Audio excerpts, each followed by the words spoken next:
tonight, or if they lose, the Baltimore-Tennessee winner tomorrow afternoon. That'll be next weekend. We don't know Saturday or Sunday yet, or necessarily if there will be fans there.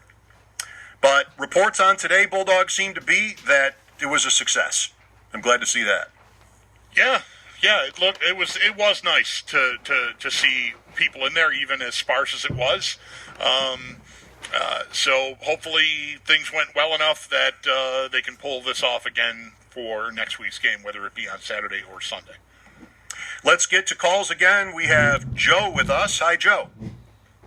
Hey, gentlemen. I want to start by a quick little shout-out. Bills Mafia, congratulations. It's been a long ride, depending on how old you are. I remember the days of calling out of school because I didn't want to get in a fight living in Florida with people making fun of the Bills. So we've come a long way. Congratulations, and I think we've made it. I think the Colts gave us one of their best shots that they could have. They executed their game plan, and all that aggressive play calling, it's because they knew that we were better than them. Our defense came up when they needed to. I think my only negative is the play calling on the day offensively. I think we were way too, I don't know if we were trying to guard Josh from Sugar High Josh that almost came out in the fourth quarter, or what happened there, but we only scored 27 points because of our play calling. I thought it was stubborn. We ran Josh too much. If it was working, great. When we put in the formations and we were set up to throw the ball, they couldn't stop us. And we kept running Josh into the pile. It shouldn't have happened. Again, huge shout-out, Bills Mafia. I'm juiced. My heart's pounding. I couldn't be any more excited. But we got to let Josh go. The same way we put Bass out there for a 54-yarder, he earned that. Let Josh go. We got receivers. He's earned it. Let's go, baby. Round 2. Congratulations, everybody. Well, I think the thing that I would say on the play calling is you just don't know what he's telling Daboll he's seeing or not seeing. And, I think you've had a season where they've adapted, and really whatever teams are throwing at them, they seem to have an answer.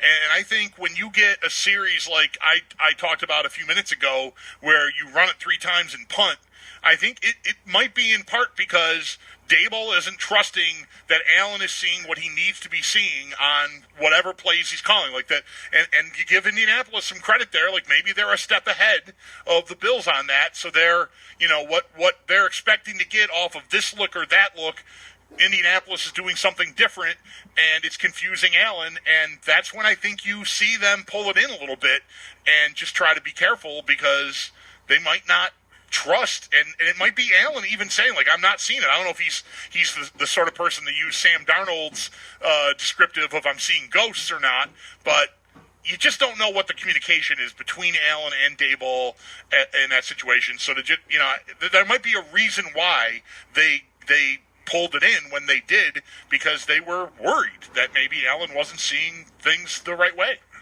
I mean, that's a good team they played. So you've got good defensive players. Leonard is a stud. I mean, there's a lot to like about the Colts. It shouldn't be easy. I mean, the Bills have made it look so easy the last half of the season in almost every game. You did get to 27 points, and that's not bad. So good enough to win. Next, it's, you got 3 possible opponents here, 2 of which the Bills have seen this year. I know Tennessee didn't go well, and they played Baltimore late last season. We'll see. Every game can be so different. They didn't turn it over. You got close. You got really close on that one Allen sack there. I mean, a Colts lineman had first crack at that ball and could not pick it up. So you got away with that one. Yeah, let me just say, I'm glad you brought that play up because, I'm not going to fight against the play call complaints too aggressively. I mean, there were points in this game that it bothered me too. But that's 1st and 10 at the 34, and they're throwing there, and they're looking downfield. So that's a situation where you could have played for the field goal of death. I was thinking of you. I thought of you a lot. I mean, we've been working together a long time, and here's a really big game. So phrases and different things that we, like our pet projects, if you will, sort of come to mind while I'm watching these games. And, right there, I'm thinking, don't go in a shell here and just play for that field goal because you might regret it. And I don't know what that play was supposed to be, but it definitely was a pass, and it felt like Allen was looking to his right out somewhere, not some little dump-off type play, and Feliciano just whiffed on his guy, and Allen tried to make something out of nothing, and what did the caller before last say, the sugar high Josh, that was the one moment in the game, unless you think the touchdown to Knox is an example of that too, and maybe if it had gone badly, we would criticize it, but it didn't, so, no harm. But, I thought they were still being aggressive, even though they were right on the edge or really in field goal range. They could have gotten more comfortable, and really running it 3 times and kicking is something that a conservative team would have done. Instead, they were throwing there and trying to get, I think, in the end zone again to put the game away. So that flies in the face of they were too conservative, I think, and it almost hurt them because they lost. I mean, what did they lose? It was 2nd and 33 after that thing was over. Yep. 2nd and 33, and they threw again, and that pass went incomplete, I think, for Diggs on the right sideline, about 20 yards downfield. Right. We're at a point here where Indianapolis is out of timeouts, or one. I think they used their last timeout a couple of plays after that. That's a tough one. That reminded me of last year's playoff game, where they had that one stretch where they had, 3rd and 30 or whatever that was, and 4th down. What are you supposed to do? It was that kind of game. That's the playoffs for you. The scrutiny of each little decision, and with that, again, it's like this is a haunting loss for Indianapolis. With all the play, 2-minute warning, they're on the 1-yard line, in the lead in the first half, and do not score. You have a missed field goal, and that last drive is excruciating for the Colts to not run their stuff faster. They get a huge break with the Pascal fumble that's not called. And the clock stops for them there to get organized, whatever. And still, they were slow. They gave the Bills the time needed to call the timeout, leading to the review. You have the next play is almost like a lateral. And just they really needed one more play and didn't get it. Bills over the Colts, 27-24. Let's go to Brian next on postgame. Hi, Brian. Hey, guys. Some of the points have already been hit on, and I just say some of my comments from the game. Definitely, I didn't see a pass rush today for the most part. Our tackling, second half, Bulldog hit on it. Hines didn't touch the ball much, but when he did, he just ripped through the line. They got to hit the tackling dummies this week. My play calling, you guys have hit on most of them. I would say that 3rd down sweep to Allen on that run, I thought that was an odd play call. We did kind of get away from 4 wide receivers when you just gun it. I didn't see much Isaiah McKenzie today, so there was no jet sweeps. I didn't see him at all. Kind of strange coming after the Miami game. You hit on it, Mike. I didn't know John Brown today, and when he did, it was kind of that one route he ran. Brian, thanks, Brian. We got to cut you short. Here's Sean McDermott. Him be all the glory, and just also want to thank the fans, man. What an awesome day.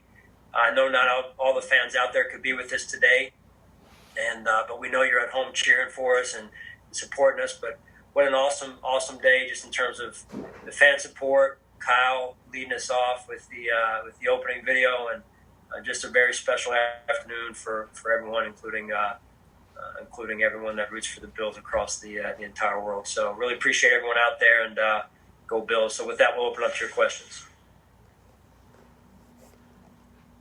Hey, Coach, congrats on the win. I know you were talking up the Hall of Fame quarterback that the Colts have over there, and I know he was giving your defense some fits at times. Getting off the field on 3rd down was a little tough at times.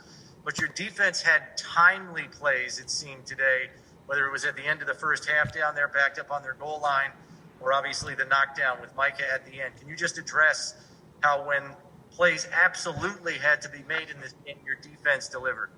Yeah, I would say that's spot on, Chris. Just as an overall team, we didn't play our best game of the year, and that's in part because the Colts are a really good team. And this is a 7th seed, but as I said all week long, 11 wins and a 7th seed is and one of those was against Green Bay, but I think it's the first seed in the other conference there. So very good team, very well coached team. A lot of respect for them, and we knew it was going to be tough, and so But yeah, our defense, I thought at the end really stood up, man.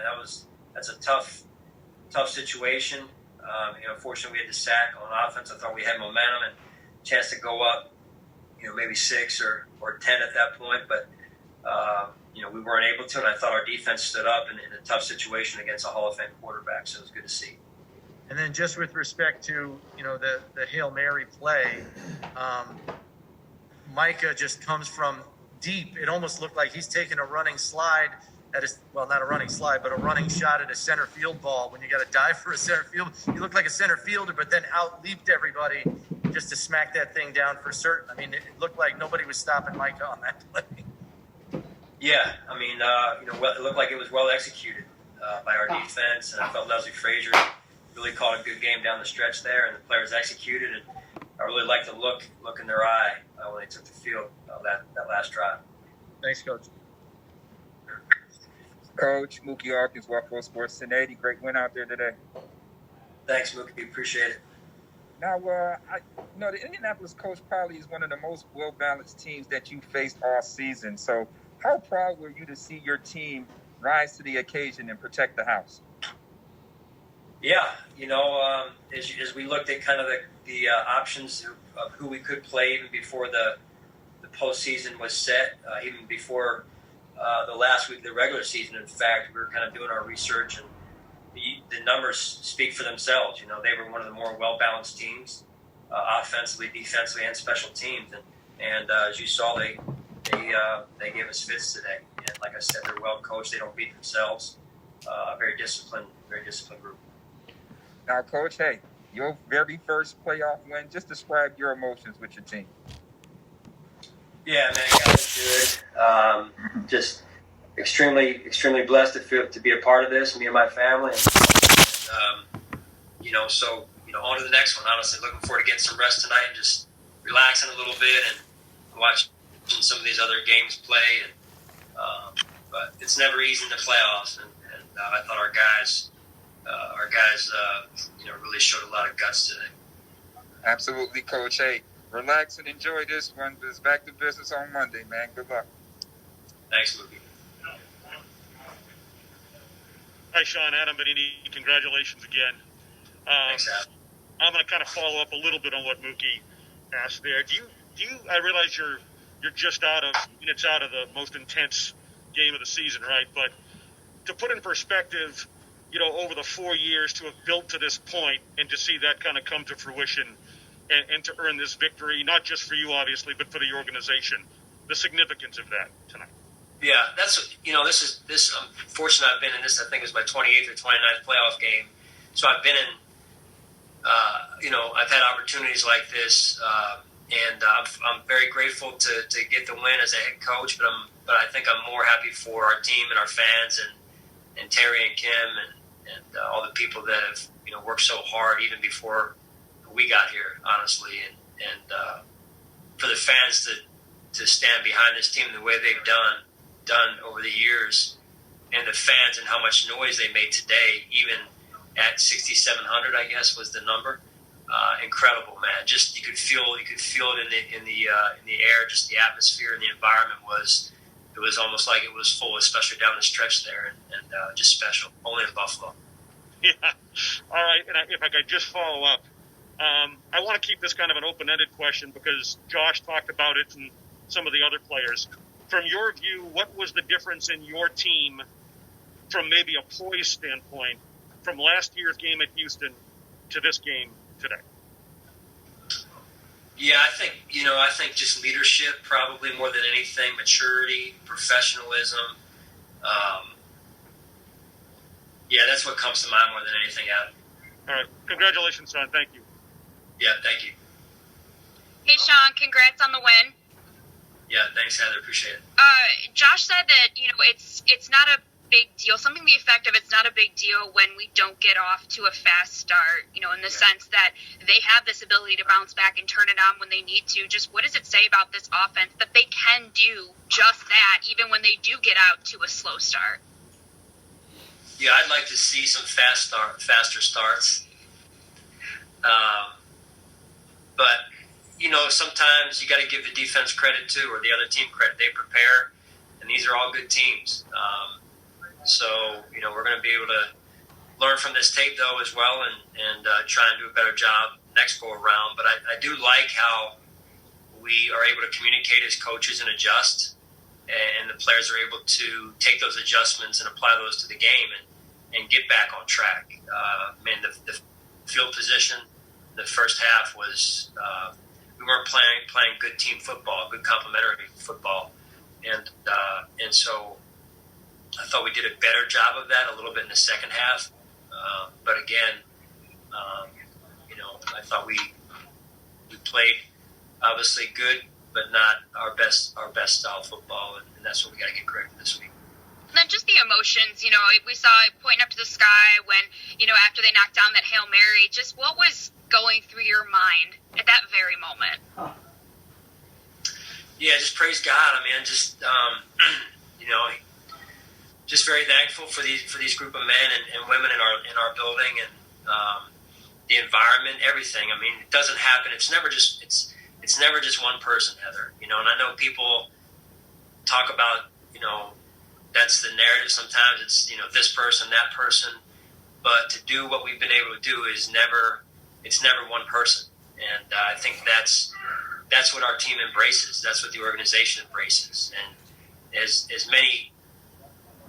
as much praise as we've gotten on the field, and we've got so many people in our building that aren't even able to get in the building, but they're working from home, and that's what I think also makes our organization special. Is that it's a true family type of atmosphere.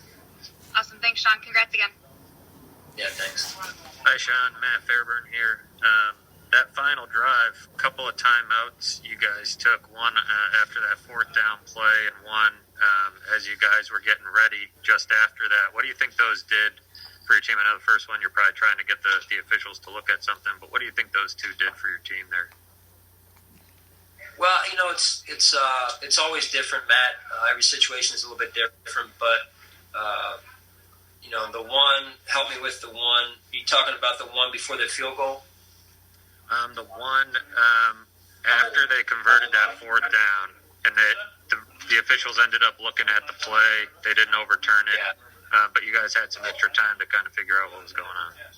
Yeah. So just wanted to calm the waters a little bit more than anything on the one, and then the other one wanted to give the people upstairs a chance to look at that play again, because we were in 2 minute. It appeared that play was going to get off, and I don't have the ability to challenge the play myself underneath 2 minutes, so I wanted to, at a minimum, take a timeout so we could reset as a defense, and then also so that hopefully give the people in the control booth a chance to look at it again. And the 54-yarder from Tyler Bass, what went into the decision to send him out there, and what was it like to see him deliver? Awesome, man. Right, just full trust in him, full trust in our field goal unit and their execution. So I got a lot of confidence in those guys. Thank you, Sean. Yes, Sean. Coach McDermott, George Radney, Challenger Community News. Congratulations on the win today. Thank you, sir. Question for you on those timeouts. Piggybacking on his question, on Fairburn's questions, do you think that also with the timeout that also seemed to stop the groove that the Indianapolis Colts were in offensively? Do you think that timeout also helped to stem that a little bit, slow them down?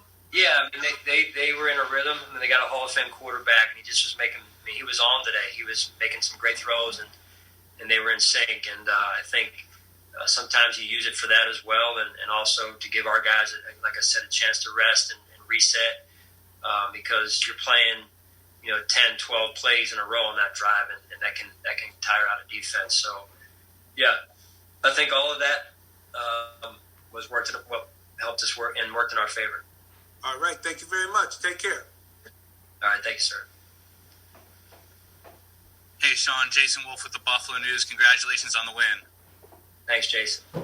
Curious, wanted to get your thoughts on how your run defense performed today. Taylor had a heck of a season. He was a big threat coming in. It might be, the greatest weakness of the defense is the run game, but you were able to really stop them today. I think gave up maybe one long one to him, a couple to Hines. Just what do you think about the way your run D did? Yeah, I thought, on the normal down situations, Jason, normal first and second down situations, we did a pretty good job up there in terms of fitting the run, and they've got some good schemes and concepts. I think the fourth quarter they hit a couple that I thought we could have handled better and tackled better there and swarmed.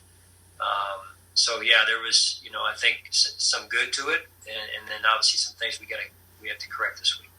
What does that mean moving forward for the team as far as confidence when it comes to stopping the run? Because there might be some, big-time running backs that you're going to face in the next, round or so.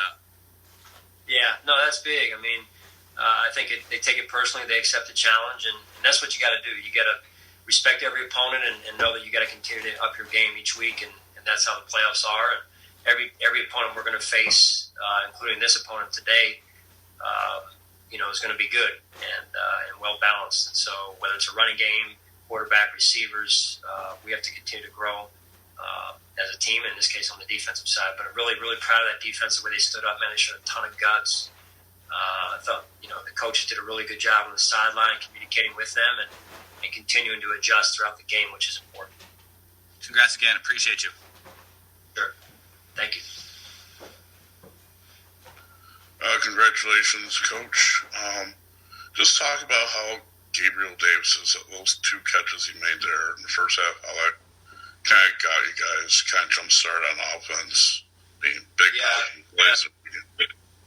Big plays, sorry to interrupt, big plays, and especially for a rookie in his first playoff game to make those plays, it just showed that he's mentally tough and the game wasn't too big for him. And that's good to see. And same thing with a couple of the other guys, namely Tyler Bass making that kick as a rookie, 54-yard, I think it was 54-yard field goal in the fourth quarter. So it just shows you their mental toughness and how prepared they were.